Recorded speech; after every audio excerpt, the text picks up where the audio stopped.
I've been lucky enough to do video editing now for about 5 years as a full-time career, but before that, I was doing it a lot in high school, and I always enjoyed video editing and just the idea of it. So because of that, I can oftentimes watch a movie or especially YouTube video and see how an effect was done. Maybe not recreate it myself because the tool that they're using I'm not good at yet, but I kind of understand what was done, maybe how the shot was composed or how it looks in an editor, but I wouldn't be as efficient as the person who made it, more than likely when it's a shot I don't understand. But I'm always keeping my eye out for effects or things that might up and highlight our game as well. So with that in mind, I want to talk about that mindset and how you can watch a shot and possibly break down the components involved so that you could create some of the cool shots you see in cinema or just on YouTube. The way I'll be doing this is I had Zach Sheehy, who is my best friend and the video editor for the shorts of Toasty Bros for the most part. Jonah does some as well, but Zach really takes the bulk of that work there. And he's gotten pretty good at editing. So I asked him to send me some complicated shots or interesting sequences to see if I can just nail down how he did what he did and talk about that. So boom, here I have the first one. He gave me time codes for all these on where to watch from. So we'll just watch that bit and we'll see if we can't figure out what he did to achieve the edit. So this one's the first 20 seconds. All right, so honestly, this sequence is a lot more, I would describe, work than like a difficult sequence to put together. I understand how this is done, and it's just oftentimes, is it worth it for your storytelling? This is the first thing. He has kind of, I'm looking for elements, right? So clearly the picture's an element, the captions are an element, and where Matt is in the background is an element. So we have this, we would take our picture that we want to pop up, have that pop up first, then we would have our next thing, the no symbol pop up, or the, no smoking or no cancel symbol pop up. We have here at the office a set of effects called Film Impacts. They're awesome effects. This smoke right here is not one of them, so I can talk about that here in a second. But a lot of these effects are as simple as that was the plateau wipe, that was pop or 3D spin, or rotate in.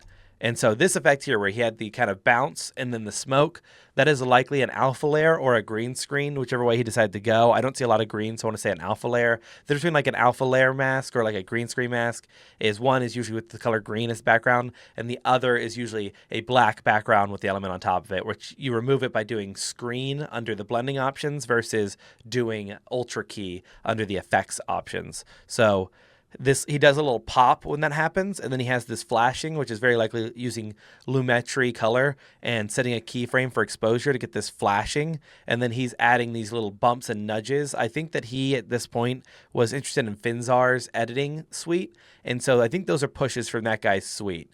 The images, of course, he threw together or AI generated in order to get these. So he either composed this or had Zach do it, but the images themselves are just kind of made.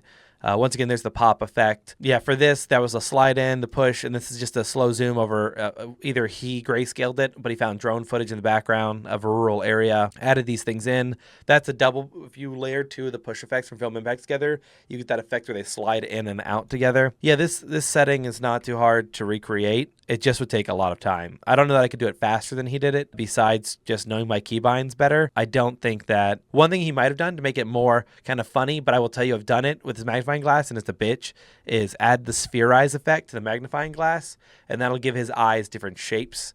So that one will be larger because it's under the magnifying glass. But because he has the glass in there, not like a cutout of it, it might actually look really bad if he did that. So who knows? The fire is, of course, just a GIF or something he has over top of that. Yeah, I don't think there's anything there that couldn't be recreated, but I would guess that edit for him, with gathering all the assets, a lot of times the edit's pretty easy, but the asset gathering can be quite difficult. I would guess that probably took him about an hour of time, if not longer, depending on when this was in his like editing career. This could be an hour edit or longer, but coming up with the idea, maybe an hour and a half, because he has to think of all the shots just to make it 30 to an hour. All right, this one he wants me to watch for around 20 seconds, which is about here. So let's go ahead and turn it on and see what we got. So that's a pop effect on the comment. I'm just going to keep the audio off because I don't know this is important for the sake of seeing this. Okay, so this is a cool effect. And I know, because I know Zach, that we don't use After Effects very often. So this is likely an actual crop in which he went through and opacity layered out matte from the top and the bottom. These are just comments he's put on here with basic 3D to rotate them. I almost think that he used the same preset for this one and just ever so slightly change them. Very cool shot. This one's actually really easy to make if you know what you're doing. And it could be even better if you're somebody who's willing to learn Adobe After Effects. Rotoscope him out so that you have him separated from the background layer, place that layer on top of the original video, and then it makes anything that goes behind him seem like it's back in the frame. A lot of film editing is you got to think of it as just what you're looking at it top down, like photo editing is. You have this layer ahead of this layer, so it will appear. You have this layer under this layer, so it will appear. So yeah, crop out matte, add in all your things, add some basic motion to each of them, and then he has some sort of, he must have nested them all or had them all use the same transition to remove themselves at the same time. So that's not too hard of an effect to pull off. So let's go. We're going up to 20 seconds. But once again, it takes a while to get all those assets. So when I say these aren't hard editing tricks, they are creatively intensive. And the idea you have to find the comments you want to use. I know it doesn't seem hard, but I'm telling you, when you're editing, things are so fast. It's the gathering of B-roll and things that really can just drain you, because everything weighs on your creative spirit of the day. And doing a shot like that weighs on you, but it's fun to do when you're excited. So this effect here isn't, I mean, that's just an image pop up or zoom in. I don't know which one that was. This is, I don't know which effect that was to put him out, but just a transition out. And then I think that's really all he wanted me to see. Oh, okay. He's got this magnifying glass looking around. That was kind of fun. I like that the magnifying glass moved very smooth. I don't know if he wanted me to go over this last shot here, but I will say one thing that's really hard to hit, I find, in editing when you're animating, is this smoothness of how this turns in. Look at how that comes in and kind of slides into place. You've got to be careful when you're doing animations because it kind of all follows a path, and that path can be changed with the velocity. And you can get things that just kind of go like this. They leave it one speed back and forth no matter what happens, right? But maybe I want it to speed up as it gets closer. But maybe when I want to have this move away, I want it to move faster away and then slow down. And then speed up as it gets back. You know, I just slowly away and then faster. Or faster away. And that velocity looks like a little graph. And I'm guessing he fudged around with it in order to get that smoothness on that magnifying glass. All right, this one he wants me to watch from 35 seconds to, I think, the end. So this is just cropped B-roll, basic fade in of some funny assets. That's just Envato Elements or some form of, okay, stock footage website. I'm confident with how that looks. He has this shot of Matt laying in the bed.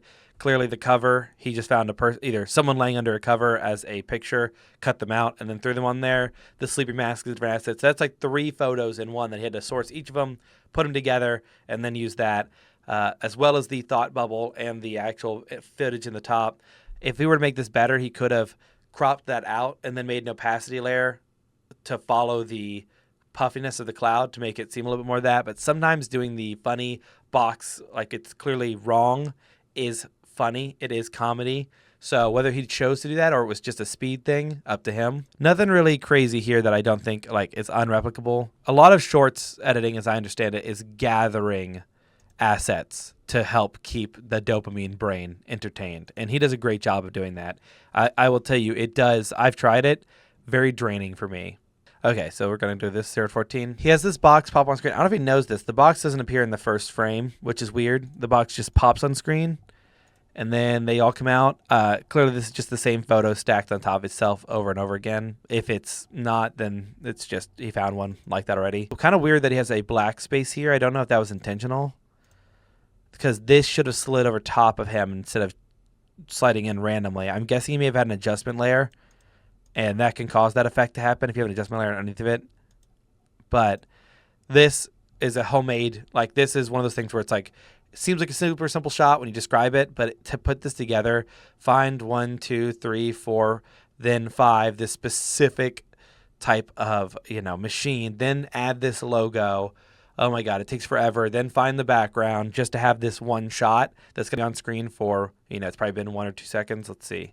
1, 2, 3 seconds. And I will tell you, the amount of work to that shot was way disproportionate. And that's the crazy thing about shorts, is the effort to the moments is very wild. If you want it to be good, you got to spend 15 minutes on a 3-second shot, and it's kind of gross. I like this shot. I like this little guy. I like how he bobs. After Effects makes it really easy to add these bobbing effects. Premiere does not. So taking the time to make this happen is nice. And then I like this. These are 2 different transitions. He pushes down and the screen zooms out. I always like that layer of how they leave different ways. It makes it more interesting to the eyes. So that's definitely a good one. So I think this is the part he wants me to watch particularly. He just he just strunk down the mat, put him on top of this diving board, and then he jumps down. I think this is linear. So earlier I talked about how he got that magnifying glass to move and slow down and looked right. And this one, clearly more of a fast edit. Matt moves the same speed when he jumps and goes down. We all would know in reality, if Matt were to jump, he would reach the apex, stop, and then move.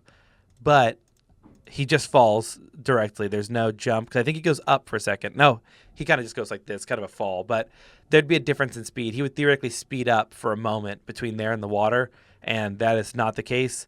Then he hits the water, and let's see what happens. Because the important thing is, right, theoretically, when he hits the water, if we're talking about realistic, depending on the level of edit he wants to do, when he hits the water, there's going to be kind of a breaking point wherever he's decided the frame has hit the water, where underneath of it should be tinted somewhat blue or refracted slightly to the left or right.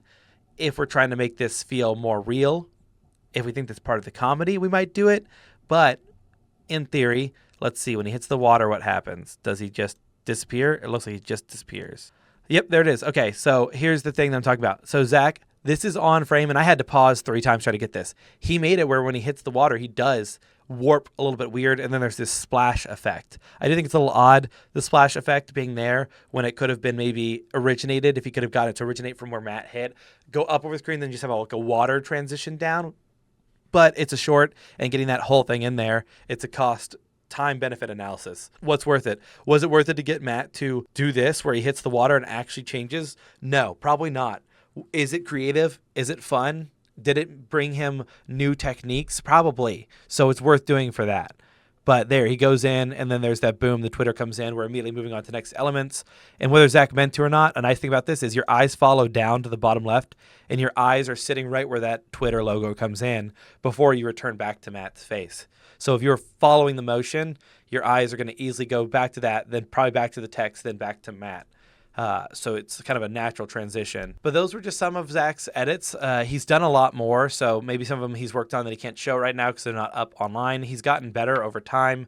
You can see there are these moments of he knows how to do something, but may not have done it because of time. And I think it's interesting to see when you're looking at someone's edit, you can tell kind of a baseline floor. Knowing Zach, it gives me a lot of advantage on knowing what effects he used. Had he not used our effects we use in-house, the film impacts, I still could have recreated a push in transition, probably using film impacts to make it easier for me to do. But everything in editing is a choice on how do you do it. He can have the push impact. That is just one way of having something into frame. I'll do one right here just to give explanation, right? So this is push impact. All right, so something just pushed in. Now we're going to send it out. Now here's going to be it if you learn the basics where you just keyframe it. All right, now I'm going to keyframe it in, keyframe it out. So what you saw is it slid in, slid out. Now notice when it pushes in, it has this blur effect, right? And now we push it out, blurs back out. If we do it again with keyframes, but with motion blur, here it comes in. Okay, so I had to keyframe it entering, it leaving. Now I'm gonna have it leave. Okay, so I keyframed it entering, it leaving. Also had to add little positions for it to stop in. So there's 4 total keyframes. 2 for the in, 2 for the out. Then I added motion blur to it that time, so I had to keyframe motion blur start, motion blur stop, the direction of the motion blur to make sure it matched going in versus going out, versus I just hit push impact out. That has the blur built in. The other way is moving items around using transform. Here's how transform looks. The problem with transform when it comes in is I had to adjust the position keyframes not by dragging it around the space. You actually have to do it by adjusting the numbers for the X and Y position. Why is that? Because the motion keyframes is the ones that allow you to kind of free transform it, to grab it and move it. To do transform, the actual effect, you have to do it manually. But it allows you to get that blur. Watch it go back out. Boom. That blur is cool. How do you do that? Well, you adjust the shutter angle. These are multiple ways to do the same thing. One's a transition. One's in just built-in natural keyframes and one effect. One is just one effect by itself can do it. There are thousands of ways to skin any problem in Adobe Premiere, and I think that's what's so fascinating about editing is how do you choose to do it, and how long does it take you? So if you have any questions about editing, leave them down below. I love talking about it. If there's a video that you think is fascinating, you'd like to see me break down what I think they did for the effects, I can show them in Premiere. I don't know if y'all prefer the talking style or if you'd rather have me sit in front of a computer and talk to my shitty webcam microphone in order to just tell you about what I'm seeing and how I do it. But I love editing and I would love to give advice on it more than I do if anyone's interested. So thank you all for watching. Any questions down below and have a good one. Peace.